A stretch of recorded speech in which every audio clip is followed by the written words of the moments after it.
आज जारी होगा हरियाणा 10वीं बोर्ड का रिजल्ट। कोरोना काल में पास होंगे सभी छात्र। हरियाणा विद्यालय शिक्षा बोर्ड की पूरी तैयारी। आज होगी हिमाचल कैबिनेट की अहम बैठक। कोरोना कर्फ्यू में छूट पर होगा फैसला। बंदिशों में दी जा सकती है ढील।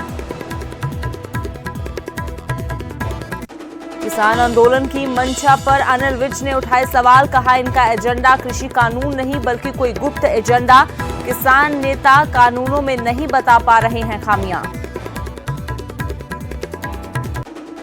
टिकरी रेप केस में बड़ा खुलासा। बार बार ब्लैकमेल कर पीड़िता से हुआ दुष्कर्म। 30 अप्रैल को कोरोना से हुई थी बंगाल में युवती की मौत।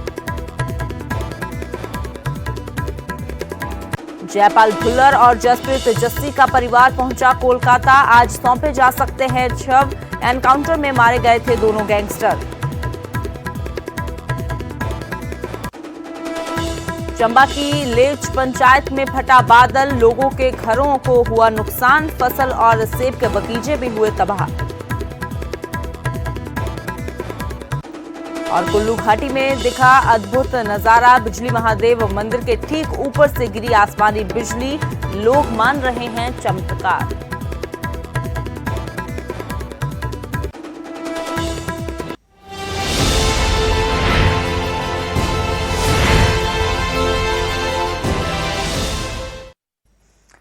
नमस्कार, न्यूज़ 18 पंजाब हरियाणा हिमाचल देख रहे हैं आप। मैं हूं अमृत विरदी और बुलेटिन की शुरुआत करते हैं मौसम के मिजाज के साथ जो बदला और इसके साथ ही पहाड़ी इलाकों में कहीं पर बारिश हुई तो कहीं बादल फटा। चंबा के लेच इलाके में बादल फटा और यहां बादल फटने के कारण 2 नदियों का जलस्तर काफी ज्यादा बढ़ गया। लोगों के घरों को भी नुकसान हुआ है और किसानों की फसल भी बर्बाद हो गई है। सेब के बगीचों को भी नुकसान हुआ है। चंबा की लेच पंचायत में बादल फटा है और बादल फटने के कारण 2 नालों का जलस्तर बढ़ गया है।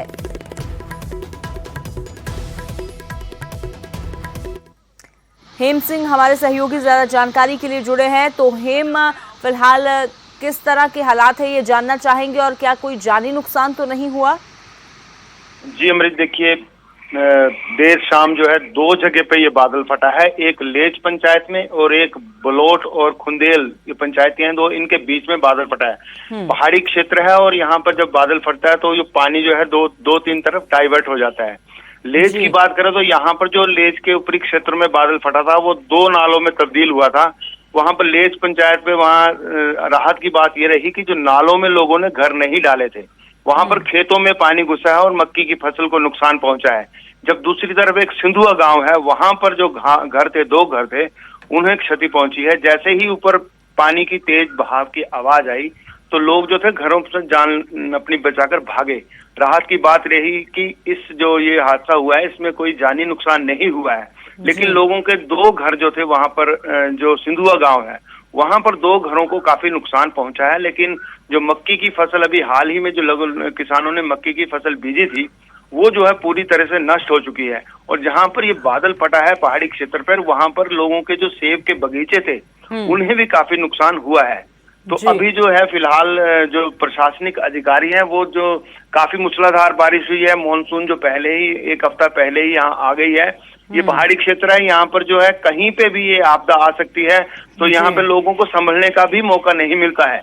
लेकिन उसके बावजूद राहत की बात ये रही कि कोई जानी नुकसान नहीं हुआ है। जी अमृत। बिल्कुल, तो ये हेम गनीमत है कि कोई जानी नुकसान नहीं हुआ है। शुक्रिया फिलहाल इस तमाम जानकारी के लिए। तो जैसे जानकारी दी हमारे सहयोगी ने कि जान का तो कोई नुकसान नहीं हुआ है लेकिन फसलों का काफी ज्यादा नुकसान हो गया है। सेब के जो बगीचे हैं उनको काफी ज्यादा नुकसान हुआ है जिसके कारण बागबान काफी परेशान है।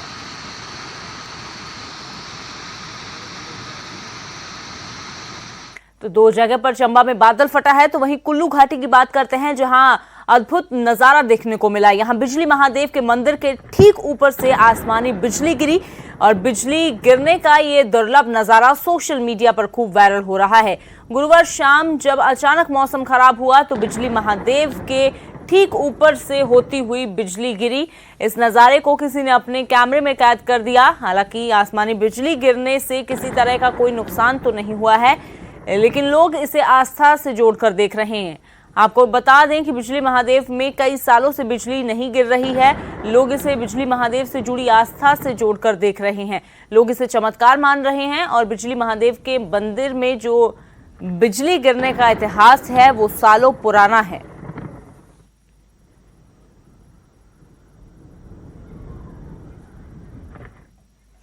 और अब बात करते हैं हरियाणा की। आज हरियाणा का 10वीं बोर्ड का रिजल्ट जारी होगा। दोपहर 2:30 बजे 10वीं बोर्ड का रिजल्ट जारी होगा। कोरोना काल में सभी छात्रों को पास किया जाएगा। इंटरनल असेसमेंट के आधार पर ये परिणाम जारी होंगे। हरियाणा विद्यालय शिक्षा बोर्ड की सभी तैयारियां पूरी हो चुकी हैं, क्योंकि कोरोना काल के कारण जो परीक्षाएं हैं वो रद्द कर दी गई थी। परीक्षाएं ना करवाने का फैसला लिया गया था और इंटरनल असेसमेंट के हिसाब पर ही जो विद्यार्थी हैं 10वीं और 12वीं के, उनको पास करने का फैसला लिया गया था सरकार की ओर से। तो आज हरियाणा 10वीं बोर्ड का रिजल्ट जारी होगा। हालांकि 12वीं के जो नतीजे हैं उनके लिए अभी थोड़ा सा इंतजार करना होगा। तो कोरोना काल में सभी जो छात्र हैं उनको पास कर दिया जाएगा। इंटरनल असेसमेंट के आधार पर ये परिणाम जारी होंगे। जगबीर हमारे सहयोगी ज्यादा जानकारी के लिए जुड़े हैं। तो जगबीर, किस तरह की हरियाणा शिक्षा बोर्ड की तैयारी है? आज जो नतीजे घोषित किए जाने हैं, क्या कुछ जानकारी? जी अमृत, निश्चित तौर पर जिस प्रकार से कोरोना की दूसरी लहर थी, काफी जानलेवा थी, उसको देखते हुए जो सरकार ने निर्णय लिया था कि इस बार 10वीं और 12वीं की हरियाणा बोर्ड की परीक्षा नहीं लेगा। जिस प्रकार से प्रधानमंत्री ने सीबीएसई से अनुरोध किया था, उसी सीबीएसई पैटर्न पर जो है हरियाणा विद्यालय शिक्षा बोर्ड ने भी 10वीं और 12वीं की परीक्षाएं रद्द कर दी थी। आज जो है वो 10वीं का परिणाम जो है घोषित किया जाएगा। जो इंटरनल एग्जाम थे उनके आधार पर और जो प्रैक्टिकल के नंबर हैं उनके आधार पर जो है वो सभी बच्चों को नंबर दिए जाएंगे। वो आपको खास बात यह है कि इस बार किसी भी बच्चे को फर्स्ट सेकंड नहीं निकाला जाएगा, कि कोई भी बच्चा जो है आगे पीछे नहीं रहेगा। उनको सिर्फ हर बच्चे को पास किया जाएगा, कोई बच्चा फेल नहीं किया जाएगा। बगैर परीक्षा के जो है इस बार पहली बार रिजल्ट निकाला जा रहा है। हालांकि जो पिछली बार था, पिछले साल था, उस साल भी जो है परीक्षाएं कुछ बाधित हुई थी, लेकिन जो मुख्य परीक्षाएं वो हो चुकी थी, लेकिन 3-4 परीक्षाएं रद्द हो गई थी। लेकिन इस बार जो है कोरोना महामारी के चलते एक भी पेपर नहीं हो पाया। जानना चाहेंगे, जैसे आपने कहा कि जो फर्स्ट और सेकंड छात्र नहीं निकाले जाएंगे, इंटरनल असेसमेंट के हिसाब से तो सभी छात्रों को पास कर दिया जाएगा, लेकिन जो उनके पुरानी परीक्षा की हम बात करें जिसके हिसाब से उनका ये फैसला होगा, तो उसके हिसाब से जिसकी परसेंटेज सबसे ज्यादा निकलती है, चाहे वो इंटरनल असेसमेंट के अनुसार ही हो, तो क्या उसको भी जो पहले स्थान पर घोषित नहीं किया जाएगा? जी नहीं, हमारी कल शिक्षा बोर्ड के जो सचिव हैं राजीव प्रसाद जी, उनसे बात हुई थी और उन्होंने कहा था कि इस प्रकार से किसी को फर्स्ट सेकंड निकालना दूसरे बच्चों के साथ अन्याय होगा, क्योंकि कई बार देखा जाता है कि पहले जो परीक्षाएं होती है स्कूली लेवल पर, उनमें जो है अध्यापक कहीं ना कहीं किसी बच्चे के कम या ज्यादा नंबर दे देते हैं और ज्यादातर जो बच्चे हैं उनके बहुत ज्यादा नंबर दिए हुए हैं। ऐसे में जो है कई बच्चे कोर्ट का रास्ता इख्तियार कर लेते हैं कि वो पढ़ाई में ज्यादा होशियार थे, वो एग्जाम में फर्स्ट आने थे। इसीलिए इसी वजह को देखते हुए जो है शिक्षा बोर्ड इस बार इंटरनल जो एग्जाम हुए थे जो स्कूलों में होते और जो प्रैक्टिकल उनकी हुई थी उसी आधार पर नंबर देगा, लेकिन किसी को फर्स्ट सेकंड या थर्ड नहीं निकालेगा। जी जगबीर, शुक्रिया फिलहाल इस तमाम जानकारी के लिए। तो आज हरियाणा का 10वीं बोर्ड का रिजल्ट जारी होगा दोपहर 2:30 बजे। लेकिन आपको बता दें कि जैसे जगबीर ने जानकारी दी कि कोई पहले स्थान पर या दूसरे स्थान पर नहीं निकाला जाएगा। कारण यह है कि कहीं जो दूसरे विद्यार्थी हैं जिनके पिछली परीक्षा ज्यादा अच्छी हुई है लेकिन उनकी असेसमेंट के हिसाब से ज्यादा नंबर मिल गए, या जिनके पिछले एग्जाम्स किसी कारण अच्छे नहीं हो पाए थे तो उनको अब उसी असेसमेंट के हिसाब से कम अंक दिया गया, तो कहीं वो कोर्ट का रुख ना कर लें, जिससे कि प्रशासन की, स्कूल की भी मुश्किलें बढ़ सकती हैं। तो इसलिए ये फैसला किया गया है कि सभी विद्यार्थियों को पास किया जाएगा, किसी को फेल नहीं किया जाएगा, लेकिन पोजीशंस जो है वो किसी की भी नहीं निकाली जाएंगी।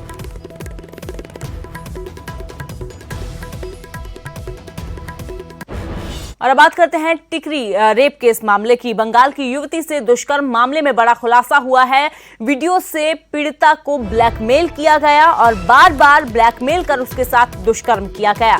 मुख्य आरोपी की गिरफ्तारी के बाद यह बड़ा खुलासा हुआ है। रिटायर्ड फौजी हैं मुख्य आरोपी अनिल, जिसकी गिरफ्तारी अभी हुई है और उसके बाद ये बड़ा खुलासा हुआ है कि युवती को बार बार ब्लैकमेल किया गया। 30 अप्रैल को कोरोना से इस युवती की मौत हो गई थी। तो टिकरी बॉर्डर में किसान आंदोलन में पश्चिम बंगाल की युवती जो एक कह सकते हैं कि हिस्सा बनने आई थी, उसके साथ गैंगरेप किया गया और उस मामले में अब बड़ा खुलासा हुआ है। घटना के मुख्य आरोपी अनिल की गिरफ्तारी के बाद ये सामने आया है कि मोबाइल फोन से उसकी वीडियो बनाई गई और उसी वीडियो के आधार पर पीड़िता को बार बार ब्लैकमेल किया गया और उसके साथ दुष्कर्म किया गया। मुकदमा के अंदर अनिल मलिक को कल भिवानी से गिरफ्तार किया गया है और गिरफ्तारी के बाद उसने इस चीज को माना है भी उसने रास्ते में रेल के अंदर भी उस लड़की के साथ दुष्कर्म किया था, छेड़खानी की और यहाँ पे आने के बाद टेंट के अंदर भी उसने उसके साथ दुष्कर्म किया। और इस इसके दुष्कर्म के बारे में जब उस दूसरे अनूप को पता लगा तो अनूप ने भी प्रेस डाल के उस लड़की के साथ गलत कार्य किया। जो फिर कंटिन्यूशन में इसके बाद का जब बाकी साथियों को पता लगा तो अंकुर सांगवान का भी आरोपी ने बताया कि उसने भी उसके साथ छेड़खानी की। और जगदीश बराड़ जो मेन है, जगदीश बराड़ को इस बात का सारे का तथ्य का पता था। उसने प्रेशर डाला कि भाई इस बात को कहीं आउट ना करा जाए, किसी को बताया ना जाए, ताकि हमारा। तो बात करते हैं हिमाचल कैबिनेट की, जिसकी आज अहम बैठक होने जा रही है। कोरोना कर्फ्यू में छूट पर बड़ा फैसला आज हिमाचल कैबिनेट की ओर से किया जा सकता है और इस दौरान बंदिशों में ढील दी जा सकती है। परिवहन सेवाएं भी बहाल हो सकती हैं। सरकारी दफ्तरों में स्टाफ बुलाने पर भी फैसला संभव है। बाहरी राज्यों से हिमाचल आने की शर्तों में ढील भी संभव मानी जा रही है। इसके अलावा दुकानों को खोलने के समय में बढ़ोतरी की जा सकती है। सुबह 10:30 बजे पीटरहॉफ में कैबिनेट की ये बैठक होने जा रही है। और इससे पहले आपको बता दें कि अलग अलग प्रदेश के बात की जाए, अगर पंजाब की बात की जाए या फिर हरियाणा की बात की जाए, चंडीगढ़ की बात की जाए, तो वहां पर अब पिछले कुछ दिनों में रियायतें बढ़ाई गई हैं, क्योंकि कोरोना का ग्राफ पूरे देश में जो कम होने लगा है तो उसको देखते हुए ज्यादा जो राहत दी जा रही है, पाबंदियां हटाई जा रही हैं। तो फिलहाल सीधा रुख करते हैं, रणबीर हमारे सहयोगी शिमला से जुड़े हुए हैं। तो रणबीर, तमाम ज्यादातर प्रदेश जो है वो ढील दे चुके हैं, अब हिमाचल का इंतजार किया जा रहा था। फिलहाल क्या कुछ जानकारी है, आज की कैबिनेट में क्या फैसले अहम हो सकते हैं? जी हाँ, देखिए, जहाँ तक पूरे देश की बात है, उस तरह हिमाचल में भी पिछला जो एक हफ्ता बीता है वो कोरोना के लिहाज से थोड़ी सी राहत वाला है। जो पॉजिटिविटी रेट है वो लगातार नीचे गिरा है, करीब 5% तक पहुँचा है। जो हिमाचल में इस वक्त जो कोरोना कर्फ्यू लगा हुआ है, बाज़ारों को खोलने को लेकर बंदिशें लगी हुई है। आज ये संभव है कि शायद आज कुछ रियायतें जो है राज्य सरकार देगी। जो दुकानों को खोलने का समय है उसे बढ़ाया जा सकता है, इसे 10 से 5 बजे या 6 बजे या 7 या 8 बजे तक किया जा सकता है। ऐसी जो है इस पर चर्चा होगी। समय क्या होगा इस पर जो है मंत्रिमंडल डिस्कस करेगा, उस पर जो है फैसला लिया जाएगा। अहम बात यह है कि जो परिवहन सेवाएं हैं जो अभी बंद हैं उन्हें खोलने की जो है पूरी संभावना है। तैयारियां जो है परिवहन विभाग की तरफ से चल रही थी। अब क्या उन्हें 50% के साथ खोला जाएगा या कोई और फैसला जो है राज्य सरकार करेगी, ये मंत्रिमंडल की जब बैठक होगी उसके बाद पता चलेगा। और दूसरा तीसरा जो अहम फैसला है, जो कोरोना कर्फ्यू है जिसमें बंदिश लगाई गई है बाहरी राज्यों से हिमाचल आने को लेकर, जिससे टूरिज्म जो है काफ़ी प्रभावित हुआ है। लंबे समय से मांग जो है पर्यटन कारोबारी और जो अलग अलग जो एसोसिएशंस है वो कर रही थी। अब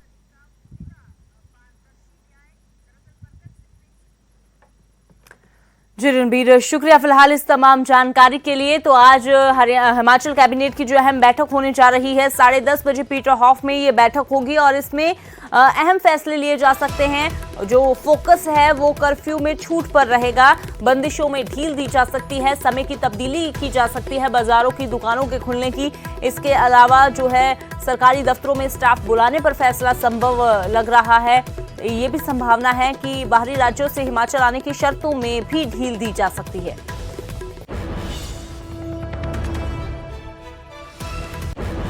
और अब बात करते हैं गैंगस्टर जयपाल भुल्लर की, जिसकी एक और सीसीटीवी फुटेज सामने आई है। जयपाल भुल्लर खन्ना के पेट्रोल पंप में नजर आ रहा है। भुल्लर पेट्रोल पंप पर फोन पर बात करता हुआ नजर आ रहा है। तो ये एक और सीसीटीवी जो जयपाल भुल्लर की वो सामने आई है। न्यूज 18 के पास गैंगस्टर जयपाल भुल्लर की आगरा के टोल प्लाजा की सीसीटीवी फुटेज भी है। ये सीसीटीवी फुटेज तब की है जब वो कोलकाता की ओर जा रहा था। आपकी टीवी स्क्रीन पर दो तस्वीरें हैं। पहली तस्वीर खन्ना की है तो दूसरी तस्वीर आगरा के टोल प्लाजा की है। आगरा टोल प्लाजा जयपाल भुल्लर की कार नजर आ रही है। इस कार में भुल्लर कोलकाता पहुंचा तो पहली तस्वीर में वो फोन पर बात करता हुआ नजर आ रहा है। गाड़ी से निकलता है और फोन पर बात करता है। तो दोनों जो तस्वीरों में गाड़ियां भी अलग नजर आ रही हैं। पहली तस्वीर में सफेद रंग की गाड़ी नजर आ रही है और जो दूसरी तस्वीर में है उसमें काले रंग की गाड़ी नजर आ रही है। सीसीटीवी फुटेज था एक गाड़ी का, हमें कुछ सीसीटीवी फुटेज मिला था ग्वालियर के पास से। तो वो डिफरेंट टोल प्लाजाज थे, वहाँ से फुटेज इकट्ठा किया गया। एक गाड़ी पे हमें संदेह था कि ये गाड़ी जो उसको छोड़ने गई थी मोरिना से अपना ग्वालियर, उसमें एक गाड़ी ब्लैक कलर की होंडा एकॉर्ड व्हीकल थी, वेस्ट बंगाल का नंबर था। वो गाड़ी सामने आई तो हमने सेंट्रल एजेंसीज के साथ, वेस्ट बंगाल पुलिस के साथ तालमेल किया गया। गाड़ी की जो उसकी ओनरशिप वगैरह थी वो उसको एस्टैब्लिश किया, निकाला तो वहीं जयपाल भुल्लर के एनकाउंटर के बाद अब नए खुलासे भी हो रहे हैं। जयपाल भुल्लर का पाकिस्तान कनेक्शन भी अब सामने आया है। जयपाल भुल्लर पाकिस्तान के कोलकाता के जिस फ्लैट में छुपा बैठा था वहां से एक और पाकिस्तानी रिवॉल्वर मिला है। इसी फ्लैट से पाकिस्तान से जुड़ा कुछ और सामान भी बरामद किया गया है। आपको बता दें कि पुलिस ने बुधवार को कोलकाता गैंगस्टर जयपाल भुल्लर और उसके साथी जसप्रीत जस्सी को ढेर कर दिया, एनकाउंटर कर दिया उनका। जयपाल भुल्लर ए कैटेगरी का गैंगस्टर था और पंजाब पुलिस पिछले लंबे समय से उसकी तलाश कर रही थी। गैंगस्टर जयपाल भुल्लर और जस्सी पर हथियारों की तस्करी, नशीले पदार्थों की खरीदो फरोख्त समेत कई अन्य गंभीर आरोप चल रहे थे। पंजाब पुलिस ने जयपाल पर इनाम भी रखा था। इतना ही नहीं, इस गैंगस्टर का नाम फाजिलका के कत्लकांड में भी सामने आया था। 15 मई को जगरांव की नई दाना मंडी में इन गैंगस्टरों ने पंजाब पुलिस की टीम पर बड़ा हमला किया था और फायरिंग में 2 एएसआई भगवान सिंह और दलविंदरजीत सिंह की हत्या कर दी गई थी। इस हमले में एक पुलिसकर्मी राजविंदर सिंह की जान बच गई थी और इस मामले में पुलिस ने जयपाल को मुख्य अभियुक्त बनाया था। उसी के बाद से पंजाब पुलिस जयपाल की लगातार तलाश कर रही थी। हालांकि इसके अलावा भी बहुत से मामले हैं। लुधियाना में सोने की जो लूट का मामला है उसमें जयपाल का नाम है। किडनैपिंग केस से शुरुआत हुई जयपाल के क्राइम की दुनिया में एंटर होने की और उसके बाद 15 साल के करीब अलग अलग वारदातों में ये शामिल हुआ। लूट, डकैत, कत्ल, जबरदस्ती, किडनैपिंग, इसके अलावा और भी कई मामले जयपाल पर दर्ज थे।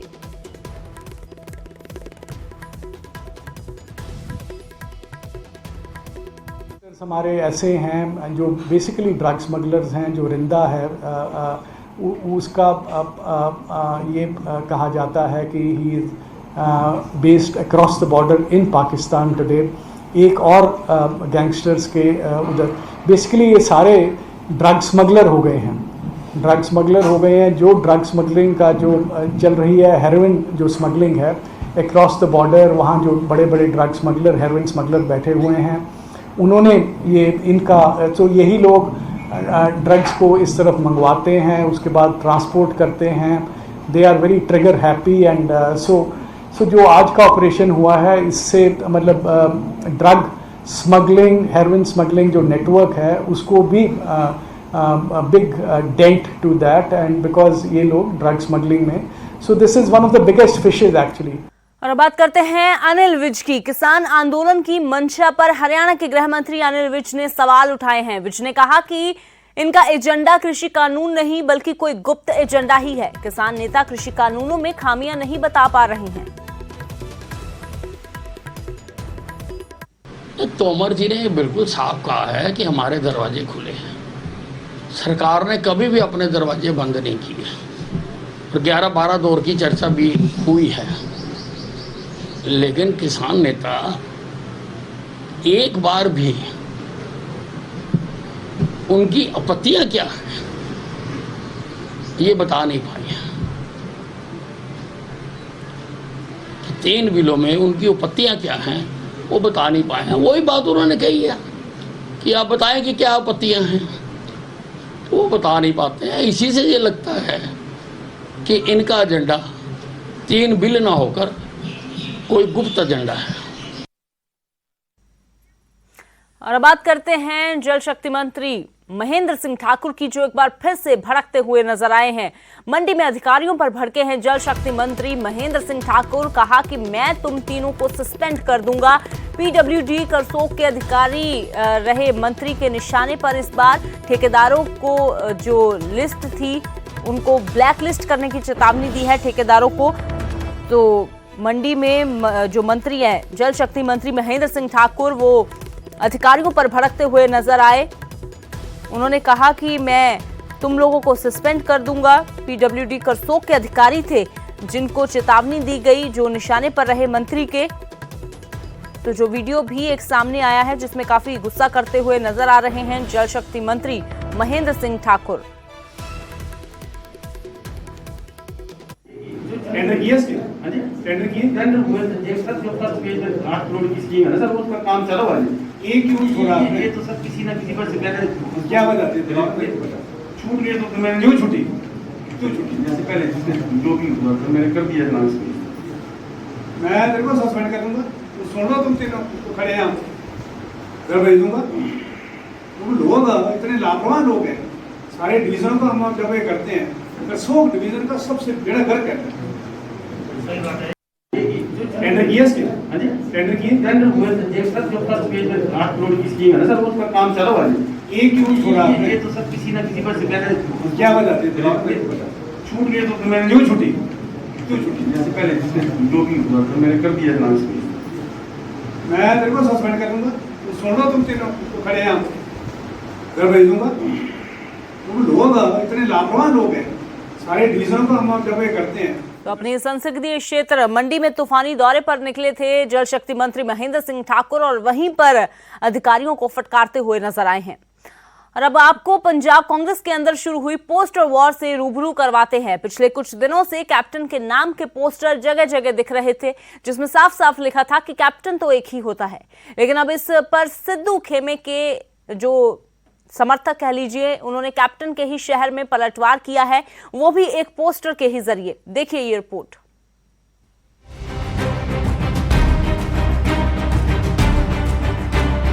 आला कमान सुलह के लिए नए नए फॉर्मूले तलाश रहा है। सबको साथ लाने की कोशिशें भी हो रही हैं। मगर पंजाब में हाल ये है कि पहले ही धड़ों में बढ़ चुकी कांग्रेस के सामने अब इन बैनर पोस्टर की चुनौती खड़ी हो गई है। खबरें आम हैं कि दिल्ली में सिद्धू को लेकर काफी हलचल है। बड़े ओहदे पर एडजस्ट करने की भी प्लानिंग चल रही है। लेकिन यहाँ तो सिद्धू के बाद अब उनके समर्थक सीधे कैप्टन से पंगे के मूड में दिख रहे हैं। तभी तो कैप्टन का अपना शहर कांग्रेस के नेताओं, निशान और नवजोत सिंह सिद्धू के बैनरों से भरा पड़ा है।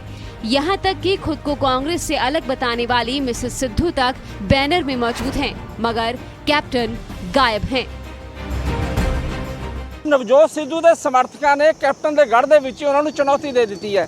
ਉਹ ਚੁਣੌਤੀ ਇਹ ਕਿ ਹੁਣ ਉਹਨਾਂ ਨੇ ਕੈਪਟਨ ਅਮਰਿੰਦਰ ਸਿੰਘ ਦੇ ਸ਼ਹਿਰ ਦੇ ਵਿੱਚ ਨਵਜੋਤ ਸਿੱਧੂ ਦੇ ਹੱਕ ਦੇ ਵਿੱਚ ਪੋਸਟਰ ਤੇ ਵੱਡੇ ਵੱਡੇ ਹੋਰਡਿੰਗ ਲਗਾਉਣੇ ਸ਼ੁਰੂ ਕਰ ਦਿੱਤੇ ਨੇ। ਮੈਂ ਇਸ ਵੇਲੇ ਪਟਿਆਲਾ ਦੇ ਵਿੱਚ ਮੌਜੂਦ ਹਾਂ ਤੇ ਤੁਸੀਂ ਪਿੱਛੇ ਦੇਖੋ ਕਿ ਇੱਕ ਬਹੁਤ ਵੱਡਾ ਪੋਸਟਰ ਸਾਰਾ ਸਿੱਧੂ ਦੇ ਨਾਲ ਪੰਜਾਬ, ਯਾਨੀ ਕਿ ਪੰਜਾਬ ਜਿਹੜਾ ਹੈਗਾ ਉਹ ਸਾਰਾ ਨਵਜੋਤ ਸਿੰਘ ਸਿੱਧੂ ਦੇ ਨਾਲ ਹੈ। ਇਸ ਤਰ੍ਹਾਂ ਦੇ ਜਿਹੜੇ ਪੋਸਟਰ ਨੇ ਉਹਨਾਂ ਦੇ ਸਮਰਥਕਾਂ ਦੇ ਵੱਲੋਂ लगाए जा रहे हैं।